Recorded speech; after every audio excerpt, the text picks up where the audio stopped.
Bus യാത്രയ്ക്കിടെ വീട്ടമ്മ 12 പവൻ സ്വർണം പുറത്തേക്ക് എറിഞ്ഞു. പുലിവാലു പിടിച്ചു പോലീസ്. ബസ് യാത്രയ്ക്കിടെ പാതി കഴിച്ച വടയാണെന്ന് കരുതിയാണ് 12 പവൻ സ്വർണം വീട്ടമ്മ പുറത്തേക്ക് എറിഞ്ഞത്. സുൽത്താൻ ബത്തേരി ചുള്ളിയോട് കൈതക്കുന്നം വീട്ടിൽ കൗലത്തിനാണ് അബദ്ധം പിണഞ്ഞത്.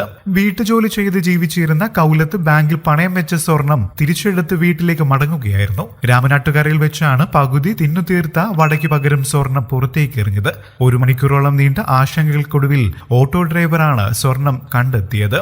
സ്വർണവുമായി ശനിയാഴ്ച ഉച്ചയ്ക്ക് 12 മണിക്കാണ് കൗലത്ത് കോട്ടയം ബസ് സ്റ്റാൻഡിൽ നിന്നും KSRTC ബസ് കയറിയത്. സ്വർണ്ണാഭരണങ്ങൾ നഷ്ടപ്പെടാതിരിക്കാൻ കവറിൽ കെട്ടി കടലാസ് കൊണ്ട് പൊതിഞ്ഞാണ് പിടിച്ചിരുന്നത്. രാത്രി 9:30 രാമനാട്ടുകാര പൂവന്നൂർ പള്ളിക്കടുത്തെത്തിയപ്പോഴാണ് പൊതി പുറത്തേക്ക് എറിയുന്നത്. ബസ് അല്പം മുന്നോട്ടെടുത്തപ്പോഴാണ് വടക്ക് പകരം സ്വർണം പൊതിഞ്ഞ പൊതിയാണല്ലോ പുറത്തേക്ക് എറിഞ്ഞത് എന്ന് കൗലത്തിന് മനസ്സിലായത്. ഉച്ചത്തിൽ നിലവിളിക്കുന്നത് കണ്ട് യാത്രക്കാർ ചോദിച്ചപ്പോഴാണ് അമിളി പറ്റിയത് പറയുന്നത്. ഉടനെ ബസ് നിർത്തി കൗലത്തും ചെറുവണ്ണൂർ ഇറങ്ങേണ്ടിയിരുന്ന ഒരു യാത്രക്കാരനും ഇറങ്ങി തിരച്ചിൽ ആരംഭിച്ചു.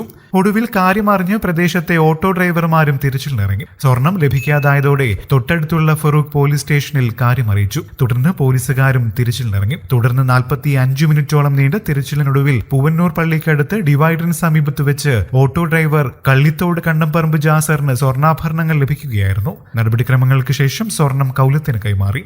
കൂടുതൽ വാർത്തകൾക്കും വിശേഷങ്ങൾക്കുമായി ഈ ചാനൽ സബ്സ്ക്രൈബ് ചെയ്യാനും മറക്കല്ലേ. നന്ദി.